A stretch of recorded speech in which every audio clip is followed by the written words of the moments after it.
عزیزو، آج ہم نائلہ پطرس کے تیسرے کی عبادت خداوند کے حضور پیش کرتے ہیں۔ نائلہ کو اس کے گھر والے بھی خوب جانتے ہیں، اس کے رشتہ دار بھی خوب جانتے ہیں، اور بے شمار لوگ اس کی ذات سے واقف ہیں کہ وہ کیسی ہستی تھی، اور سب نے اس چیز کا اقرار کیا ہے کہ وہ بہت دعا گو تھی، بہت خداوند کے قریب تھی، اور خداوند میں مسرور رہتی تھی۔ اس کے منہ سے خداوند کی باتیں سننے کو ملتی تھیں۔ وہ ہمیشہ خداوند کو اپنے ساتھ رکھتی تھی، خداوند کی مرضی کو اپنے سامنے رکھتی تھی، اور ہمیشہ دوسروں کو بھی خداوند کے قریب لانے میں سرگرم رہتی تھی۔ سب لوگ اس کی دعائیہ زندگی سے واقف تھے۔ وہ کلام کو بہت جانتی تھی، کلام کا پرچار کرتی تھی، کیونکہ وہ ایسے خاندان سے تھی جس خاندان میں گواہی دینے والے ہیں، منادی کرنے والے لوگ موجود ہیں، خدمت کرنے والے موجود ہیں، اور ایسے لوگوں سے اس کا تعلق تھا جو خداوند کا پرچار کرتے ہیں، جو خداوند کی منادی کرتے ہیں۔ تو مسیح میرے عزیزو، جس گھرانے میں وہ بیاہی گئی ہے، اس خاندان میں بھی اس کا شخصی طور پر تجربہ کیا ہے۔ وہ بہت زیادہ مقدسہ مریم سے بھی عقیدت رکھتی تھی، روزری کی عبادت کرتی تھی، یقین رکھتی تھی کہ مقدسہ مریم کی سفارش جو ہے وہ بہت کارآمد ہے، اور اس کا یسوع مسیح کے ساتھ پیار بھی بہت خاص تھا۔ اس طرح مسیح میں میرے عزیزو، اس کی ذات سے ہم واقف ہیں کہ وہ بہت خداوند کے قریب تھی۔ جب کوئی شخص حیات ہوتا ہے، زندہ ہوتا ہے، تو وہ اگر ناراض ہو جائے تو ہم اسے منانے کی کوشش کرتے ہیں اور منا بھی لیتے ہیں۔ اگر وہ کہیں جانا چاہے تو ہم روکنے کی کوشش کرتے ہیں اور روک بھی لیتے ہیں، لیکن جب وقت آ گیا ہو جانے کا خدا کی طرف سے، تو پھر کوئی بھی شخص جو ہے اسے روک نہیں سکتا۔ جب خداوندی کی اس بندی پر مصیبت آئی کہ وہ ایکسیڈنٹ کی وجہ سے بہت زیادہ زخمی ہو چکی تھی اور وہ خطرناک حالت میں جا چکی تھی، تو اسے بچانے کی بہت کوشش کی گئی، بہت ادویات کا استعمال کیا گیا، علاج کرنے کی کوشش کی گئی، کیونکہ انسان روکنے کی کوشش کرتا ہے۔ انسان جو ہے دوسروں کو پھر اسی نارمل حالت میں لانے کی کوشش کرتا ہے کہ پھر سے وہی حالت واپس آ جائے، لیکن یہ انسان کے اختیار میں نہیں ہے، کیونکہ ہماری زندگی جو ہے خدا کے اختیار میں ہے۔ یہ خدا کا منصوبہ ہے اور خدا ہی اس کو پورا کرتا ہے۔ وہ انسان کو اس دنیا میں بھیجتا ہے تو اختیار رکھتا ہے کہ جب چاہے اسے اپنے پاس بلا بھی لے۔ مسیح میرے عزیزو، اس لیے ہم خدا کے سامنے بے بس ہیں۔ ہم کوشش کرتے ہیں کہ ہم ایک دوسرے کو سہارا دے سکیں، لیکن جب وقت آ جائے تو ہمارے سہارے ناکام ہو جاتے ہیں، ہماری کوششیں ناکام ہو جاتی ہیں، لیکن ہماری کوششیں جو ہیں معنی رکھتی ہیں کہ ہم پیار کرتے ہیں، ہم ایک دوسرے کا احساس کرتے ہیں۔ مسیح میرے عزیزو، آج کی جو تلاوتیں پڑھی گئی ہیں، پہلی دو تلاوتیں ایوب نبی کی کتاب سے اور حکمت کی کتاب سے، ان کا تعلق حکمت کی کتابوں سے ہے، اور حکمت کی کتابیں بھی بتاتی ہیں کہ زندگی جو ہے خدا کے اختیار میں ہے، اور موت برحق ہے۔ پھر بائبل مقدس کی موسوی کتابیں بھی ہمیں بتاتی ہیں، نبیوں کی کتابیں بھی ہمیں بتاتی ہیں، اور تمام بائبل جو ہے اناجیل بھی بتاتی ہیں کہ موت جو ہے حقیقت میں آتی ہے، کیونکہ ہر انسان کو اس دنیا کو چھوڑنا ہے، اس دنیا سے رحلت کرنا ہے، کیونکہ خدا اس زندگی کا خالق اور مالک ہے، اور وہی انسان کو زندگی دیتا ہے، اور وہی انسان کو اپنے پاس بلا لیتا ہے۔ لیکن بائبل مقدس ہمیں یہ بتاتی ہے کہ جب بھی کوئی شخص مرا ہے، رحلت کر گیا ہے، اس کے لیے قبر کھودی گئی ہے، اس کے لیے کفن دفن کا انتظام ہوا ہے، اور اس کے لیے دعائیں کی گئی ہیں، اس کی مغفرت کے لیے، اس کی روح کو بچانے کے لیے۔ اور مسیح عزیزو، یہ جو روح ہے،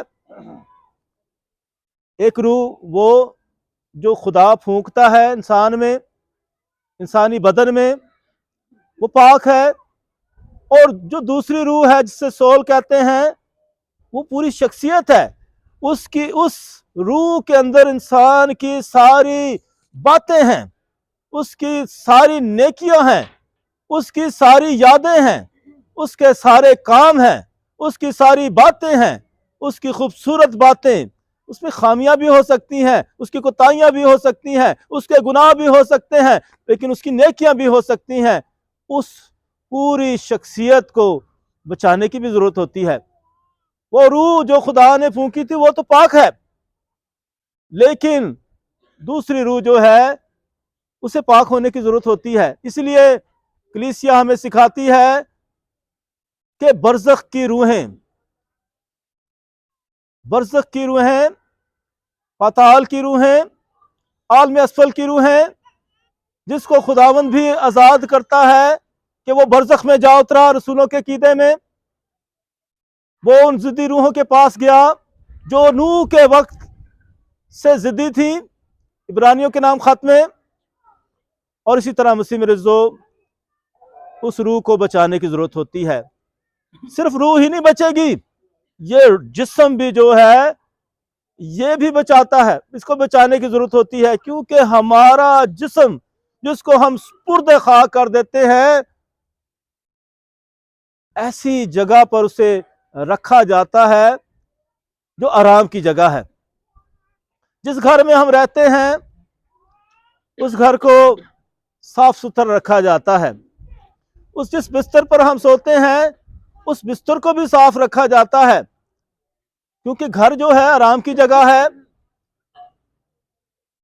اور اسی طرح دوسرا گھر جو قبرستان ہے، جسے ہم گریو یارڈ اور سیمیٹری بھی کہتے ہیں، اور سیمیٹری کا مطلب ہے آرام کی جگہ۔ یاد رکھیں، وہ ہمارے لیے آخری آرام گاہ نہیں ہے، وہ بھی ایک مکان ہے، وہ بھی ایک آرام کی جگہ ہے۔ اسے پاک صاف کیا جاتا ہے تاکہ وہ انسانی جسم جس میں خدا نے اپنا روح پھونکا تھا، اور یہ بدن جس نے یسوع مسیح کے نام کا بپتسمہ لیا ہے، یہ بدن جس نے سیکرامنٹس لیے ہیں، یسوع مسیح کے بدن اور خون میں شراکت کی ہے، یہ روح القدس کی ہیکل ہے، یہ خداوند کا مسکن ہے، یہ خداوند کا گھر ہے، یہ یسوع مسیح کا بدن ہے۔ مسیح عزیزو، یہ پاک ہے، اور یہ بدن جو ہے پاک کیا گیا تھا، یہ پاک ہے، اور اسے مزید پاک ہونے کی ضرورت ہے۔ اس لیے جب کوئی رحلت کر جاتا ہے تو ہماری کوشش ہوتی ہے جلدی جلدی اس کو دفنا دیا جائے، کیونکہ ہم اسے سپرد خاک کرنا چاہتے ہیں، اور اسے عزت اور احترام کے ساتھ دفن کرنا چاہتے ہیں تاکہ ڈیڈ باڈی خراب نہ ہو۔ مسیح عزیزو، جو خداوند پر ایمان رکھتے ہیں وہ یہ جانتے ہیں کہ خداوند اس بدن کو پاک کرتا ہے۔ ہم یسوع مسیح کے بدن کو جب پاک شراکت میں لیتے ہیں، اس بدن کو دیکھتے ہیں، اس بدن کو چھوتے ہیں، اس بدن کو حاصل کرتے ہیں، اور یہ اس کا جلالی بدن ہمارے بدن کو بھی پاک کرتا ہے، جلالی بناتا ہے۔ اس لیے مسیح میرے عزیزو ہمارا بدن جو ہے خدا کا مسکن ہے، خدا کا گھر ہے، یہ خداوند یسوع مسیح کا وجود ہے، یہ اس کا جلالی بدن ہے۔ اس لیے اس بدن کو ہم عزت اور احترام کے ساتھ دفن کرتے ہیں اور اس آرام گاہ میں اسے پہنچاتے ہیں، سیمیٹری جسے قبرستان کہتے ہیں۔ اور مسیح میرے عزیزو آج ہم نے جو انجیل مقدس پڑھی اس میں بھی لکھا گیا تھا کہ تمہارا دل نہ گھبرائے، میرے باپ کے گھر میں بہت سے مکان ہیں، اگر نہ ہوتے تو میں تم سے کہہ دیتا اور میں جاتا ہوں کہ تمہارے لیے جگہ تیار کروں۔ یہ دیکھیں، یہ وہ مکان ہے جس کے لیے ہمیں محنت کرنی ہے، جس کے لیے ہم نے کوشش کرنی ہے، جو آسمان پر ہے، اور خداوند اس کی ہمیں گارنٹی دیتے ہیں، ضمانت دیتے ہیں کہ میرے باپ کے گھر میں بہت سے مکان ہیں، وہاں مکانوں کی کمی نہیں ہے۔ یہ زمین پر ہی ہم جو ہے مکانوں کی فکر کرتے ہیں، کرائے کے مکانوں میں رہتے ہیں، مکان بناتے ہیں، اور اسی طرح ہماری فکریں ختم نہیں ہوتی ہیں۔ لیکن اوپر جو مکان ہے اس کی بھی فکر کرنے کی ضرورت ہے کہ ہم اس مکان کی فکر کریں۔ اور خداوند نے اس کے بارے میں اشارہ کر دیا کہ میرے باپ کے گھر میں بہت سے مکان ہیں، اگر نہ ہوتے تو میں تم سے کہہ دیتا اور جاتا ہوں تاکہ تمہارے لیے جگہ تیار کروں۔ اس لیے مسیح میرے عزیزو ہم اس مکان کے لیے جو ہے خداوند سے التجا کرتے ہیں کہ خداوند اسے اس مکان میں جگہ عنایت فرمائے، کیونکہ یہ تو زمین پر بھی ہم عارضی زندگی بسر کرتے ہیں، اس قبر میں بھی ہم عارضی زندگی بسر کرتے ہیں، ہم اس میں سو جاتے ہیں، کیونکہ کلام ہمیں بتاتا ہے جو رحلت کرتے ہیں وہ سو چکے ہیں۔ نیا ڈرامہ میں بتاتا ہے، یسوع مسیح نے خود کہا ہمارا بھائی لازر سو گیا ہے، ہماری بیٹی جو ہے سو گئی ہے۔ پولس اس نے بھی کہا کہ ہم جو اس میں سو گئے ہیں جاگ اٹھیں گے۔ تو مسیحیت میں مر جانا اصل میں سو جانا ہے، ہم سو جاتے ہیں تاکہ دوبارہ ہم جاگ سکیں۔ جو سوتا ہے وہ جاگتا بھی ہے۔ ہماری بہن جو ہے جب اس کو چوٹ لگی تو وہ کوما میں چلی گئی تھی، وہ سو رہی تھی اس وقت بھی، جیسے عام زندگی میں سوتے ہیں، اس کی سانسیں آتی رہی ہیں۔ اور اسی طرح مسیح میرے عزیزو ایک وقت آیا جب مشینوں سے ہٹا دیا گیا اور اپنی سانسوں پر وہ زندہ تھی، اور اسے سب نے محسوس کیا، دیکھا، تسلی ہوئی۔ اور مسیح میرے عزیزو اسی طرح ہم جو ہیں اس زندگی میں جب تک سانس لیتے رہتے ہیں ہم زندہ رہتے ہیں۔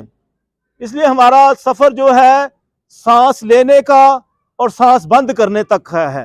جب تک یہ سانس چلتی رہتی ہے ہم زندہ رہتے ہیں، جب یہ سانس رک جاتی ہے تو ہم بھی رک جاتے ہیں، زندگی ختم ہو جاتی ہے۔ اس لیے مسیح میرے عزیزو آئیں زندگی میں ایک دوسرے کی سانسیں بڑھاتے رہیں، ایک دوسرے کے لیے زندگی بڑھاتے رہیں، تاکہ ہم ہمیشہ اس زندگی میں جو ہے امن، صلح، سلامتی کی زندگی بسر کرتے رہیں، اطمینان حاصل کرتے رہیں کہ خداوند ہمیں زندگی دینے کے لیے آیا ہے۔ مسیح میرے عزیزو یہ موت جو ہے برحق ہے اور خدا کا منصوبہ ہے، اور یہ زندگی کا خاتمہ نہیں بلکہ زندگی کا شروع ہے۔ ایوب نبی جو ہیں اس پر کتنی تکلیفیں آئیں، مصیبتیں آئیں۔ کیا اس نے کوئی گناہ کیا تھا؟ اس کی اولاد ماری گئی، اس کے جانور مارے گئے، اور اس پر اتنے زخم آ گئے، اتنی بیماریاں آ گئی، کیونکہ خدا نے شیطان کو یہ اجازت دے دی کہ وہ اس کا امتحان لے، اس کے صبر کا امتحان لے، کیونکہ وہ تو نیک شخص تھا۔ اس لیے مسیح میرے عزیزو یہ تصور کیا جاتا تھا کہ دکھ، تکلیفیں، مصیبتیں صرف جو ہے گناہگاروں کے نصیب میں آتی ہیں، صرف گناہگار ہی دکھ تکلیفیں دیکھیں گے۔ لیکن ایوب نبی خداوند کے بہت قریب تھا، بہت دعا گو تھا، بہت نیک شخص تھا، تو اس لیے یہ سارا فلسفہ جو الٹ ہو گیا کہ خدا جو ہے راست بازوں پر بھی مصیبتیں لے کر آتا ہے، دکھ تکلیفیں لے کر آتا ہے اور اذیتیں لے کر آتا ہے، تو اس کا مطلب یہ نہیں ہے کہ وہ گناہگار ہیں۔ اس لیے جو خدا کے بہت قریب ہوتے ہیں اور سب خاص طور بیماری میں اور زیادہ خدا کے قریب ہو جاتے ہیں، اور اب رحلت کرنے کے بعد تو وہ اور ہی زیادہ خدا کی قربت میں جا چکے ہیں، وہ مقدسوں میں شامل ہو جاتے ہیں، وہ باپ ابراہیم کی گود میں جگہ پاتے ہیں۔ اس لیے مسیح میرے عزیزو ہم اپنے عزیزوں کے لیے دعا کرتے ہیں کہ خدا انہیں